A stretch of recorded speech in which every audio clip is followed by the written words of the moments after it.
Hey, welcome back, options traders. Good morning to everyone. And I received an email over the weekend from one of the traders asking about a phrase that I use a lot, and that is picking up nickels in front of bulldozers. And the idea behind this phrase is that traders like to try to get in and get out quickly. In other words, taking lots of risk for little to no money. It sounds like a good idea because people say, hey, if I'm only in it for a short amount of time, I can't get hurt. So even though a lot of traders like to do this, let's go find out why picking up nickels in front of bulldozers is a really bad idea. As always, before we do, please be sure to click like and subscribe. It's greatly appreciated and definitely helps to promote the channel. So nickels in front of bulldozers, what's this all about? Well, it came about really from floor traders who are known for basically just trading off the bid and the offer. And they try to spread the risk to the market and thereby just leave themselves with this relatively small profit, the difference between the bid and the ask, and they have really eliminated the risk. So the whole business of market making is often described as picking up nickels in front of bulldozers. But you can certainly extend that to a lot of different arenas, such as the way that traders typically trade in the retail market. Lots of people like to get in and get out quickly. And what we're talking about here, nickels in front of bulldozers, when traders are taking small profits relative to the risks that they're taking. So in the financial markets, time is risk. So it sounds like you're reducing risk by getting in and out quickly. So traders are thinking, well, if time is risk, but I'm not in the trade all that long, obviously it's less risk. And that's really a fallacy. It's really incredibly risky. So why is that? Well, there's a lot of different ways that we can show it, but let's look at a couple. Let's take the game of roulette. All right, roulette, everybody knows in a casino, there's a certain amount of risk in roulette, just like there's a certain amount of risk in any financial venture. So in roulette, we have 38 spaces on the wheel, at least for a US wheel, and you cannot change that. The prices or the bets and the payoffs that they give you in Vegas are adjusted for the risk. And of course, with an amount subtracted out for the house. But still, the different types of bets have different rewards depending on the risk. So risk is always about the probability of losing. As the probability of losing goes up, so does the reward. So for example, here's our US wheel. We've got two green spaces. We have 0 and double 0. And then we have 36 other spaces, half of them red, half of them black. And so it's often said that these two greens are there for the house percent. And the reason that people say that is that the odds over here are calculated as if there are no green spaces, as if there's only 36 instead of 38 spaces. So for example, if you bet on a single number, so you think, okay, number 12 is going to come up. They spin the wheel, number 12 is where the ball lands, and the payoff is 35 to 1. And that means you will win $35 for every dollar you bet. So where is this risk-reward relationship coming from? See, a lot of traders think this is a great deal because you can win so much more than you can lose. But it's just a reflection of the high risk. There's also a very high probability of losing. So they calculate the odds, remember, as if there are no greens, as if there are only 36 spaces. So if there's 36 spaces, your chances of winning on a single number are 1 in 36. And so the odds of that are going to be, the way we figure it out, we say there's one space to win and 35 ways to lose. So kind of a neat little trick you can do is bring this one down and then say, well, what do we need to add to get us up to this number? And that would be 35. So those are your odds right there, 35 to 1. You have to bet $1 in order to win 35 if there were 36 ways or only 36 spaces on the wheel. Well, the reality is there are 38 spaces. So Vegas is shortchanging you a little bit because they should say, well, there's 1 in 38 spaces. And so using the same Methodology here, we should say that the odds are 1 in 37. See, Vegas should be paying you 37, but they're only paying you 35. But the main thing to show is that despite this house edge, you can see that there is a relationship going on with these numbers. As the risk goes down, in other words, the probability of winning goes up, so does the reward. So you can do a 2-number bet where you're betting on 2 adjacent numbers on the board, and look what happens to the reward. Gets cut down from 35 to 17. You can bet on 4 numbers, called a corner bet. And so you have 4 ways out of 36, at least again that's the way the odds are calculated. And so you have 4 ways to win instead of just 1. So the odds are better. What happens to the payoff? It goes down. So now you can see how these odds and these payoffs are calculated. So let's try one more. If there are 4 ways to win out of 36, now remember it's not truly 36, but that's the way the odds are calculated. They just ignore these 2 little green spaces here, which are really acting on your probabilities, but they calculate it as if they're not there. So you've got 4 ways to win out of 36, which is the same as 1 in 9. And from what I showed before, that would be 1 over 1 plus 8. And those are your odds right there, 8 to 1. So they're going to pay you 8 to 1. But the main thing to see is that it's a system. You cannot do anything about the 38 spaces on the wheel. You cannot do anything about the payoffs. Those are set by the market, or in this case, Vegas. But what you can do is change how you play, and that's the way you need to understand the markets. So let's try a different game. So I've done this one in previous videos. Let's say that I give you the opportunity to throw 10 numbers into a hat, and if you draw the numbers 1 through 8, you're going to win $1. So these become your winning numbers. You have an 80% chance to win. We throw them into the hat, we mix them up, you draw a number. So what should the payoff be if we're going to make it a fairly valued bet? Well, now you know how it's done. You have 8 ways to win and 2 ways to lose, which we could reduce to 4 to 1.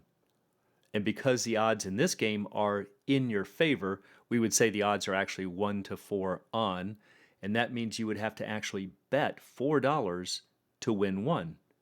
So again, you can see where traders would say, oh, this is a horrible risk reward. You've got to pay 4, but you could only win 1. Yeah, but that's a reflection of the fact that you've got an 80% chance to win. That's why the market is bidding up the price to 4 and leaving very small rewards, in this case of 1.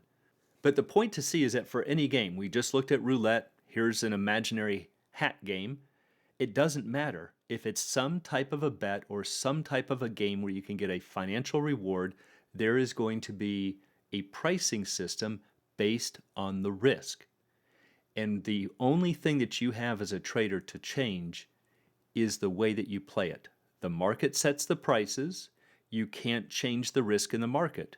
By trying to alter your bets at the roulette wheel, you don't change the number of spaces. By trying to change the way that you bet at this game, you don't change the fact that there are 10 numbers in the hat. And the same thing, whenever you step in to buy a Microsoft call option or Nvidia or whichever stock you're trading, you can't change the inherent risk in the system. There's a certain amount of risk in the stock market. There's nothing you can do about that. There's a certain amount of risk in Nvidia stock. There's nothing you can do about that. And those risks and rewards are coming about when we look at a pricing model saying that if you buy this option for $5, that's the fair value. And if you end up exiting without getting the commensurate rewards, you will absolutely lose in the long run. So let's go over to an Excel spreadsheet and see how that would work. So in this Excel spreadsheet, I've created it to where we can change the probability. It will automatically calculate the odds. We know how much you should have to pay for that if it's a fairly valued game, and we also know how much you should win if it's a fairly valued game. So we're going to assume that the market price being set by the market, there's nothing we can do about that. But we can change the amount that we're going to win by trying to exit early. So in the hat game, this is what we calculated, 80% chance to win, 4 to 1 odds. You should therefore pay 4 to make a dollar. Now, the chart over here on the right is showing 5,000 attempts at this game. Now remember, this is a fairly valued bet because the odds are 4 to 1 in our favor and we are paying 4 to make 1. So we're just going sideways. We're not even counting any commissions that might be in this game, but we can tell that there's really no reason to take this game. You're just spinning your wheels. So yes, you can have pockets where you could win, like through here. You can certainly have moments when you'll lose, but in the long run, all the way out here, you are expected to just go sideways. So let's do another simulation, and there we can see basically sideways. That's characteristic of a fairly valued game. Let's try one more. And again, we can see overall no discernible trend, just going sideways. Now remember, we cannot change the fact that there's an 80% chance to win. We cannot change the fact that there are 4 to 1 odds. We cannot change the fact that the market is charging you $4. In this case, the person that developed this game is obviously going to charge you $4 to win $1 because they know that's the price of the game. Of course, in the real world, they'd probably either pay off less than $1 or charge you more than 4. But assuming that it's completely fair, you would have to pay 4 to make 1. But now let's say that you are going to kind of get in and get out. You're, in other words, not going to hold out for the full reward. And that's really the analogy of what's happening when people step into a risky trade or into the markets and they say, let me just get in and get out. So that would be the equivalent of saying, all right, maybe we're willing to take 75 cents. Traders go, oh, I'm not greedy. I just want to get something. Well, watch what happens when we don't get the rewards relative to the risks. If I make this 75 cents, look at that. Now you are absolutely 100% on the losing end, and that's with no commissions. What if it's just slightly below fair value? I'll get out with 90 cents. Still going to be on the losing side. No doubt about it. So if we go back to $1, now it's just going sideways again. But what if you could hold out for more than the relative reward? And we can do this in the stock market by giving ourselves a long-term upward bias. What if you could pick up $1.10 for this? Let's go $1.10. Now look what happens. See, now you're on the winning side because you're taking a certain amount of risk, but you're letting the reward become bigger than the amount of risk. And that will occur over time. That's where the rewards are coming from, are for staying in the position. All right, let's try a different one. Let's say that we have maybe a 60% chance of winning. We'll make that 60%. The odds are 1.5 to 1. So you should pay $1.50 to win $1. And again, the reason you have to pay more than what you can win is because the odds are in your favor of winning. So if we went through this lots and lots of times, you would see that overall we're just going sideways. But what if you say, you know what, it looks kind of risky, let me just get in and get out. I'll pick up some nickels in front of bulldozers. Let me get 50 cents. And traders do this because they'll say, oh, on an annualized basis, I made 3,000%. Well, let's jump in for 50 cents. And look what happens. You can see in the long run, it's an absolute losing deal. Why? Because your rewards are not in line with the risks that you're taking. What if we come up again just underneath this? Let me hold out, maybe I'll get 90 cents. Doesn't matter. You're still on the losing end because the rewards are not large enough relative to the risks that you're taking. But if you could say, let me hold out for $1.55, in other words, I'm going to stay in this position. Yes, we can manage risk, but I'm not just going to get in and get out. Now watch what happens. See, now you're on the winning side. So how do we do this in the stock market? Well, remember, anytime you enter a trade, there is a certain amount of risk in that system. There's just certain things about a stock market that you cannot change. There are certain characteristics and risks about the individual stock or index that you're trading. You cannot change that. You cannot change the price that the market is charging you. But what you can do is say, let me just get in and get out. And if that's what you're going to change, you will end up in the long run on the losing side, guaranteed. So, how do we end up in a position like this? This is where we want to stay in the position but manage the risk over time.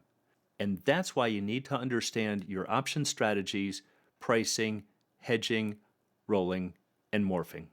But if you get nothing else from this video, understand that if you are trading with the mentality of let me get in and get out quickly, especially if you think it's because it's reducing the risk, you are picking up nickels in front of bulldozers, and hopefully, as I've shown, I also like to call that strategy a matter of time. And for anyone who'd like to learn more about the art and science of options trading, please check out the Alpha Trader course, Strategy Lab, and a brand new Greeks class for 2025, along with candlesticks and technical analysis. You can find it all at optionsatoz.com. Also, please join us on Options A to Z's Facebook trading group, and you can find a link in the description below.